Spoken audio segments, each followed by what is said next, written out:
Bonjour, professeur Koglevi. Quelles sont les issues fatales des hépatites B et C? L'issue fatale, je dirais plutôt que l'issue fatale des hépatites B et C, c'est la mort. Tout crûment. Maintenant, comment la mort est donnée? La mort est donnée par la cirrhose du foie, qui est une destruction des cellules du foie. Et quand les cellules du foie sont détruites, toutes les fonctions, j'avais dit tout à l'heure que le foie a plus de 500 fonctions. Toutes les cellules, toutes les fonctions ne sont plus remplies. Vous avez la personne qui commence par prendre du ventre, et c'est ce qu'on appelle une ascite, qui peut être faible, moyenne, abondante.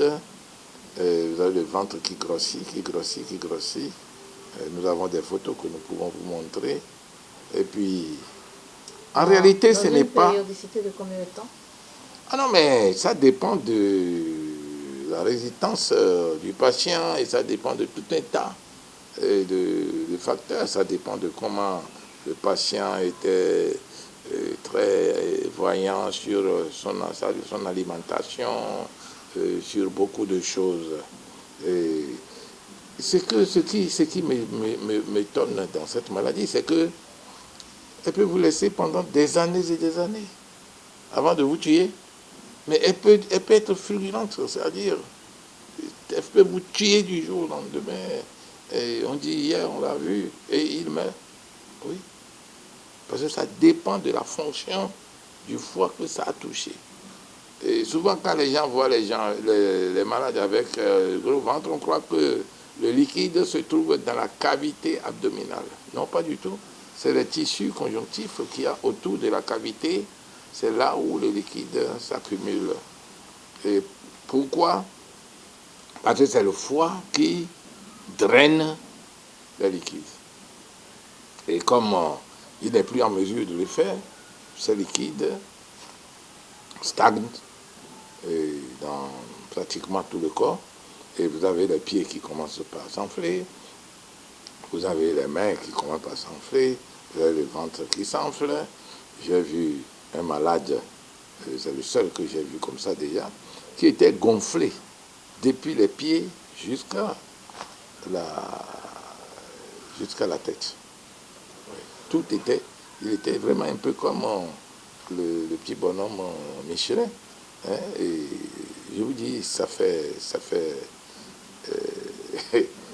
peur.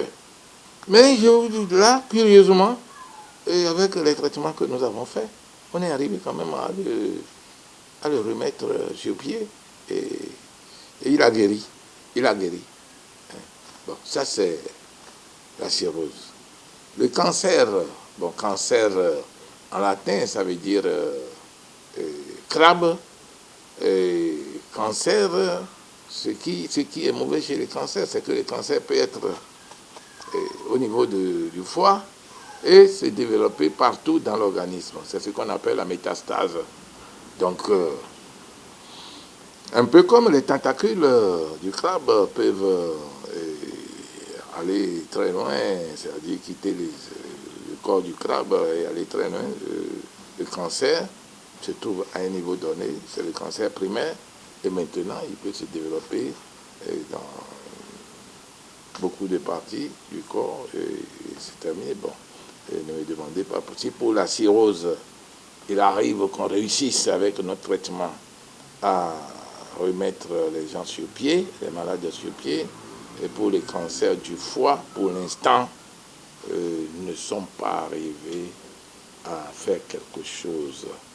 Bon, on peut prolonger un peu la vie de quelques mois, mais guérir, on n'est pas encore arrivé à le faire. Une dame était arrivée de Lomé et elle m'a dit, chez le professeur, je ne veux pas, j'ai le cancer de foie. On m'a dit qu'il me reste 3 jours et 3 mois, et moi je ne vais pas mourir. Et je lui ai dit, madame, nous allons vous aider, mais ce n'est pas nous qui guérissons. Mais on va faire ce qu'on peut faire ou ce qu'on a l'habitude de faire. On l'a fait Et cette dame a vécu encore 1 an.